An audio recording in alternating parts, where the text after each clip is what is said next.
In the middle of the night in Paris, Driss is driving his employer, Philippe, into the city. Bored by the traffic jam, Driss starts speeding, dodging other cars and ignoring traffic signs. This leads to the police chasing him, and Driss bets €100 that he can lose them.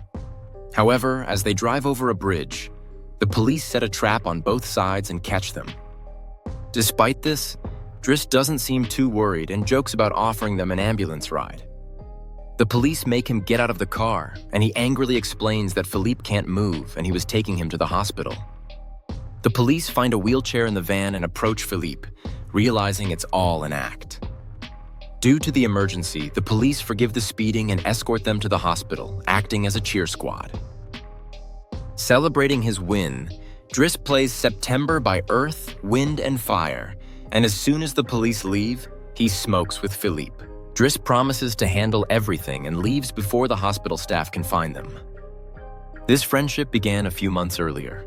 Philippe and his assistant Magali are interviewing for a new caregiver, but all applicants give very standard or awkward answers. However, Driss barges in, ignoring that it's not his turn, and surprises them by asking for a signature on a form saying they won't hire him. He's blunt and a bit rude, even flirting with Magali. But Philippe finds him amusing and asks him to return the next day for the signed form. Driss returns to his modest neighborhood, trying to take a bath while his little siblings interrupt. Thanks to his older, responsible sister Mina, he manages to finish in time. While waiting for his mom to arrive, he notices his brother Adama getting out of a suspicious car through the window. As the boy enters the apartment, he only says he was at school and grabs his bag to leave. This makes Driss certain that he's up to something. In the evening, his mom arrives, and he gives her stolen Fabergé eggs as a gift, claiming he was on vacation. She's not happy to see him, because he disappeared for 6 months without a call. And now he shows up at her house like it's a hotel. She's fed up with all his lies and tells him to leave and not come back, as she has other kids to care for. Driss spends the night enjoying cigarettes and snacks with nearby friends. The next day, Driss returns to Philippe's house to get his paperwork. He's greeted by the housekeeper, Yvonne. Yvonne shows him around the house and explains Philippe's daily routine. She also shows him a room with his own bathroom. Driss can't help but stare at the bathtub. After that, he's taken to meet Philippe. Philippe offers him a job along with the signed paperwork. Driss accepts a 1-month trial period, and Philippe says he won't last 2 weeks. After bringing his things to the room, Driss learns how to care for Philippe. He has to learn how to stimulate Philippe's legs, help him into the wheelchair, assist with showers, and change his clothes. Driss is embarrassed when he learns he has to put on stockings and clean Philippe's bottom after using the bathroom. But despite his complaints and reluctance, he accepts these tasks as part of his job. While enjoying snacks on the roof in the evening, Philippe's daughter Elisa and her boyfriend Bastien come for privacy, and he kicks them out after refusing to share his beer. Driss quickly adapts to daily life with Philippe. At first, he makes mistakes like holding the phone to Philippe's ear instead of handing it to him, but he learns. He also learns how to organize his mail into different folders. He opens most letters for Philippe, but there are some private ones he can't see. When he finds flyers promoting female escorts, he decides to start a file just for those instead of throwing them away. In this new life, it's not all work. Driss still tries to have a good time. He keeps flirting with Magali but fails, and sometimes calls escorts. Yvonne visits Driss for being late, scolding him, and finds a dangerous weapon in his bag but doesn't mention it yet. Today, Driss's job is to drive Philippe, but he refuses to put him in the van like cargo, and instead uses one of the unused luxury cars. Philippe initially thinks it's inappropriate and says it should be practical, but soon gets excited for a faster, less boring experience. However, Yvonne still objects. As they try to leave, they ignore a no parking sign and find a car blocking their entrance. Driss wastes no time chasing the man down, grabbing him by the apron and threatening him until he moves the car. Philippe is impressed by his actions, but Yvonne objects again. The two plan to visit a museum where Philippe intends to buy an expensive art piece with red marks on canvas. Afterward, Philippe meets with his relatives, who are worried about Driss being violent. They find out he has a criminal record, but Philippe doesn't care. He enjoys joking with Driss and doesn't pity him. After another failed attempt to flirt with Magali, Driss eats dinner in the kitchen while Philippe dictates a letter to Magali. Yvonne insists it's a private conversation and turns off the baby monitor, and he explains the situation. Philippe is pen pals with a woman named Eleanor. Those are letters Driss isn't allowed to open. But he's never met Eleanor in person, and their relationship is purely through letters. Talking about love, Driss teases her because of the looks Yanni the gardener often gives. When Driss tries to sleep, he hears strange sounds from the baby monitor. Philippe is having trouble breathing. Unable to ignore him, Driss goes to his room and guides his attack with gentle words and a wet cloth to his face. Philippe eventually falls asleep, but soon wakes up saying he needs air. This time, Driss doesn't hesitate and puts Philippe in a wheelchair, covers him with a blanket, and takes him for a walk by the river. Philippe sees Paris at night for the first time in a while, and now he feels more at ease. He explains to Driss that he has limits on what he can talk about and sometimes feels phantom pain. Seeing women pass by, Philippe confesses that due to his condition, he can't satisfy a woman, but he can feel pleasure from having his ears massaged since they're sensitive. When the phantom pain threatens to return, Driss shares a joint with Philippe. Philippe is skeptical at first, but ends up liking it. Afterward, they go to a restaurant, share a meal, joke around, and Philippe decides to share more of his story. He met his wife during his student days, and shortly after they married, she had 5 miscarriages and was diagnosed with a terminal illness. That's when they adopted Elisa. Philippe always loved extreme sports and speed, and paragliding gave him that thrill. During a paragliding session, bad weather caused him to crash and break his spine. However, he still thinks his real handicap is living without his wife, not the wheelchair. After more joking, Philippe remembers the date and realizes Driss has passed his 1-month trial and is now officially hired. But he must bring a Fabergé egg, a gift from his wife. She gave him one each year, and he has exactly 25, matching their time together. The next day, Driss goes to talk to Mina as she leaves school.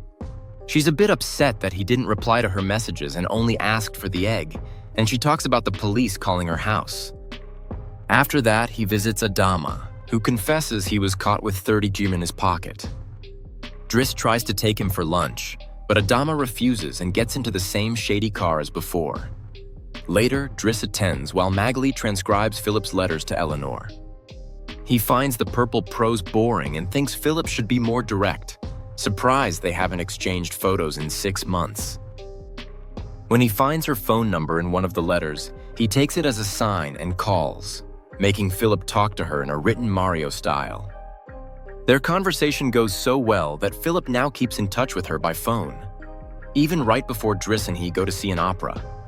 Driss laughs at the decor and mocks it.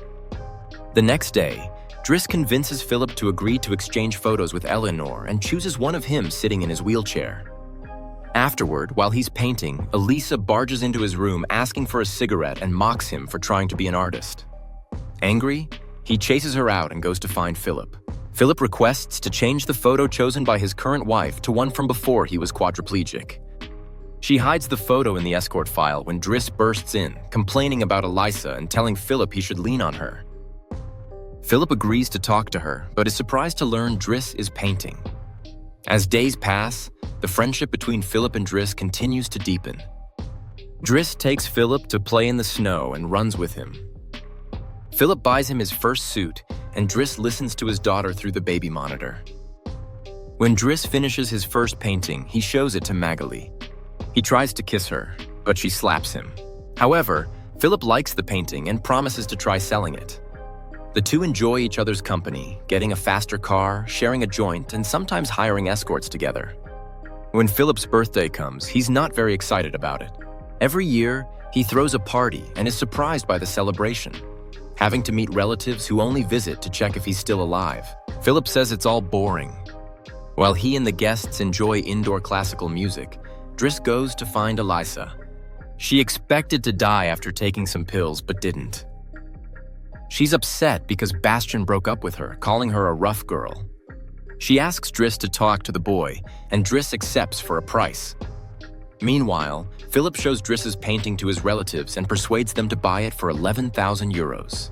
Driss returns to the restaurant, talks to Yang, and learns Magali is dating someone named Fred, but things aren't going well. As the party winds down, Philippe plays some of the most important songs in classical music history for Driss, but he can only respond with laughter. When the band finishes, he grabs an iPod, plays Boogie Wonderland by Earth, Wind and Fire, and dances in the center of the floor. He's an amazing dancer and convinces other partygoers to join in his dance.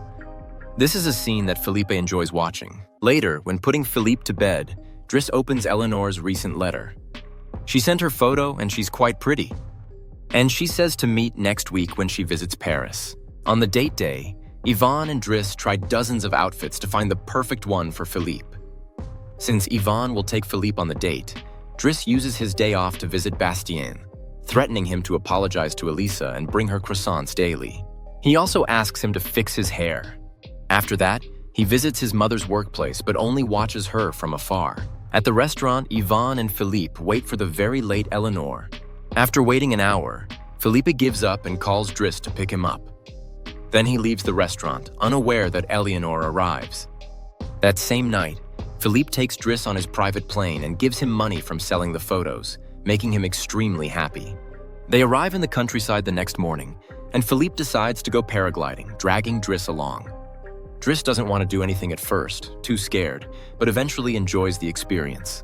Returning home, Adama waits for Driss and scolds him for the scars on his face.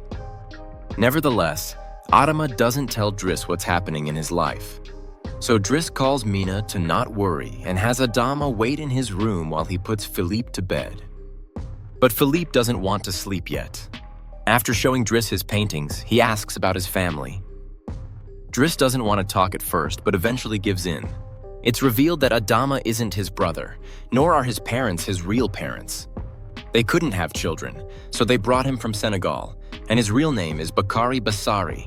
But since other kids had that name, they called him Idris, which later became Driss. One day, his aunt miraculously got pregnant, and after his uncle died, there were more kids with other men. As Driss told him about Elisa, Philippe points out that Adama needs guidance and fires Driss so he can be with his family, because he can't spend his life just taking care of an old man. The next morning, as Bastien brings better-styled croissants daily, Driss buys a bag and prepares. Magali comes to say goodbye, and as Driss approaches her one last time, Magali introduces her lover, Fred, short for Frederic. As a result, Driss realizes Magali isn't interested in men and gives up on the spot. As he leaves the house, he returns the baby monitor to Yvonne, mocking her for lying about Magali to tease him. Nevertheless, she returns the Lescott file he started, disappointed to find the photo he chose hidden there. Driss throws away the file but keeps the photo. Outside, a car blocks the entrance again, and he asks them to move, even though he no longer works there. When Adama points it out, Driss says it's a matter of principle. Hours later, the two brothers go to the station to pick up their mother. Meanwhile, at home, Philippe has his first dinner with the new caregiver, who is stiff and boring. Philippe decides to leave without even taking a bite. No one scolds him because Yvonne is on a date with the gardener. As days pass, Driss returns to his old life. He hangs out with his old friends again, telling people in a suspicious car to stop bothering Adama.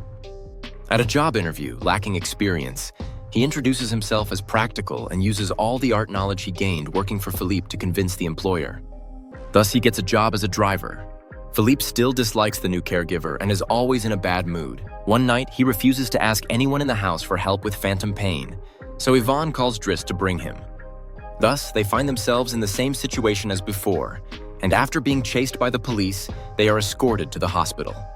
After that adventure, Driss takes Philippe to the coast, where the sight of the sea calms him. After a while, Driss trims Philippe's overgrown beard and takes him to a restaurant for lunch. But he doesn't stay, because today, someone is supposed to accompany Philippe. Driss wishes him luck, returns his known egg, and leaves. And Philippe starts to worry about being alone, but his worries disappear when he sees his date. Eleanor, who came to meet Philippe, is happy to see him and doesn't care about the wheelchair. The real Count Philippe Pozzo di Borgo now lives in Morocco, remarried with 2 daughters. The real Driss, actually named Abdel Yasmin Salou, runs his own company and is married with 3 children.